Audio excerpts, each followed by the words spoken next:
आपको जिस चीज़ का इंतज़ार था वो हुआ ख़त्म। आप लोगों के नीट 2025 के एप्लीकेशन फॉर्म आ गए हैं। तो आप कब से कब तक भर सकते हैं? सबसे पहले तो आप यही जानना चाहते हो ना? तो आप भर सकते हो 7 फ़ेब से 7 मार्च तक, मतलब स्टार्ट हो गए 7 फ़ेब से और एंड कब होंगे? 7 मार्च तक। तो देखो आप लोगों को क्या करना है कि अभी बिल्कुल भी पैनिक नहीं होना है, क्योंकि जैसे ही कुछ बच्चों को पता चलता है कि एप्लीकेशन फॉर्म आ गया है तो वो बहुत ज़्यादा पैनिक होने लगते हैं। तो आपको ऐसा बिल्कुल भी नहीं करना है, इसमें पैनिक होने की कोई बात नहीं है, ठीक है? पहली बात। अब यहाँ पे देखो, यहाँ पे आपको सारी इन्फॉर्मेशन दी गई है। यहाँ पे ना आपको पैसे बताए गए हैं, आपकी पेमेंट बताई गई है कि जब आप फॉर्म फिलअप करेंगे तो उसमें ना आपको आपके कैटेगरी के हिसाब से उसमें आपसे कुछ फ़ीस पे करवाई जाएगी। तो वो फ़ीस आपके कैटेगरी के अकॉर्डिंगली भरी जाएगी। आप जिस कैटेगरी में बिलोंग कर रहे हैं, ठीक है, उस हिसाब से आपको फ़ीस पे करनी पड़ेगी। आप लोगों को जो सिटी है वो कब बता दी जाएगी? 26 अप्रैल को आपको सिटी बता दी जाएगी। आप जो फॉर्म में फिलअप करोगे तो आपकी कौन सी सिटी आई है वो इस दिन बताएंगे। जो आपका एडमिट कार्ड है वो आपको बताएंगे 1 मई को। जो आपकी डेट ऑफ एग्जामिनेशन है वो किस दिन होगी? 4 मई को। देखो आपको एडमिट कार्ड अच्छे से इस दिन डाउनलोड कर लेना है, क्योंकि आपके एडमिट कार्ड में ही आपकी सारी इन्फॉर्मेशन लिखी होगी कि आपका सेंटर कहाँ पे है और उसकी जो लोकेशन है सेंटर की वो वहाँ पे अच्छे से लिखा होगा। आपको अपना एडमिट कार्ड अच्छे से निकाल लेना है, उसे अच्छे से रीड करके जाना है, ठीक है? आपका जो पेपर का जो टाइमिंग है वो भी आपको दिया गया है।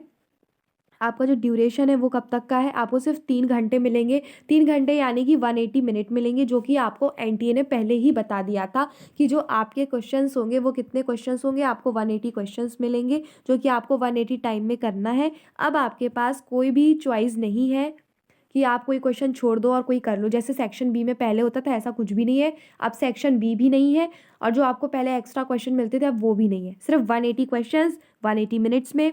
जो आपकी एग्ज़ाम की टाइमिंग है वो 2 बजे से 5 बजे तक है,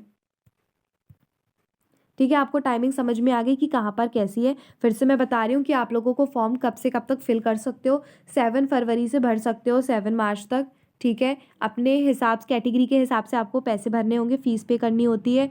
आपका जो एडमिट कार्ड है वो किस दिन आ जाएगा? 1 मई को आ जाएगा। डेट ऑफ एग्जामिनेशन 4 मई की है। ये टाइमिंग वगैरह अच्छे से देखना, आपको 20 मिनट एक्स्ट्रा नहीं मिलेंगे। आपका जो रिजल्ट है वो 14 जून को आ जाएगा, ठीक है?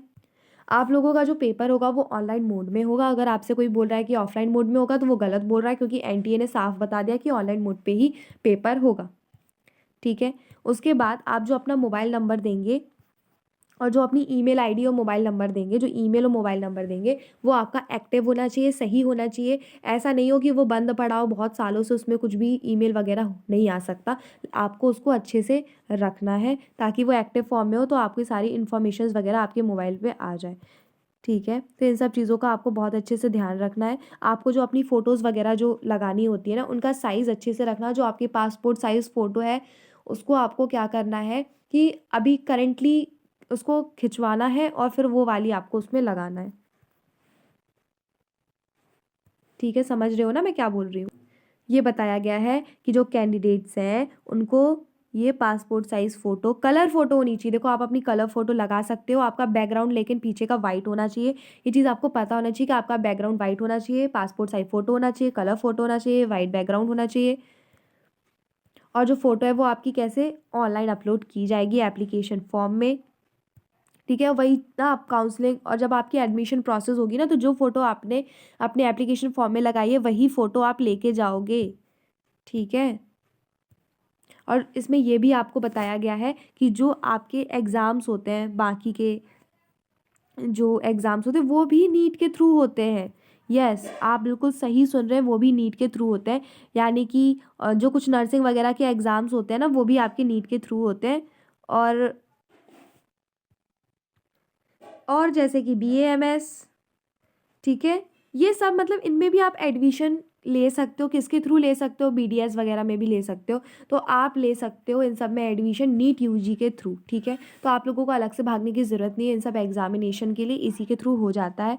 और जो आपका डेंटल वगैरह होता है उसमें भी हो जाता है, नर्सिंग वगैरह में भी हो जाता है। लेकिन नर्सिंग वगैरह के लिए और भी दूसरे स्टेट वाइज एग्ज़ाम्स होते हैं, तो आपको उनकी डेट याद रखनी है। मतलब उसके एप्लीकेशन फॉर्म कब आ रहे हैं ये सब आपको पता करना होगा, क्योंकि वो भी होते हैं। और बाकी आप इससे भी ले सकते हो, यहाँ पे साफ साफ लिखा हुआ है कि आप कर सकते हो। ये देखो,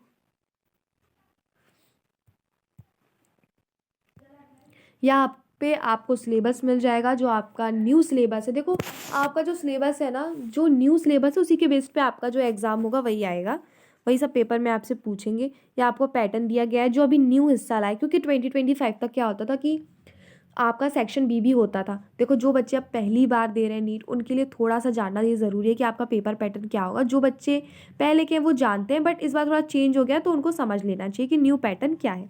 तो फिजिक्स, केमिस्ट्री, बॉटनी, जूलॉजी, इसमें देखो 45 क्वेश्चंस आएंगे आपके केमिस्ट्री और फिजिक्स में, 90 क्वेश्चंस आपके बायोलॉजी में आएंगे। बायोलॉजी में इन द सेंस कि पूरा बॉटनी और जूलॉजी मिला के आपके 90 क्वेश्चंस आ जाएंगे। और ये सब टोटल क्वेश्चन कितने हो गए, 180।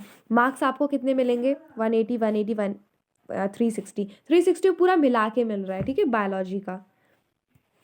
तो ये पूरा 720 मार्क्स का आपका पेपर होगा। अगर आप कोई भी गलती करते हो तो आपकी नेगेटिव मार्किंग भी होती है। जी हाँ, बिल्कुल आपने सही सुना कि आपकी नेगेटिव मार्किंग होती है। जो क्वेश्चन आपने अटेम्प्ट ही नहीं किए उसको आपको 0 मिलता है, उसका कुछ नहीं होता है। लेकिन जो आपने गलत कर दिया उसका -1, जो आपने सही किया उसका +4।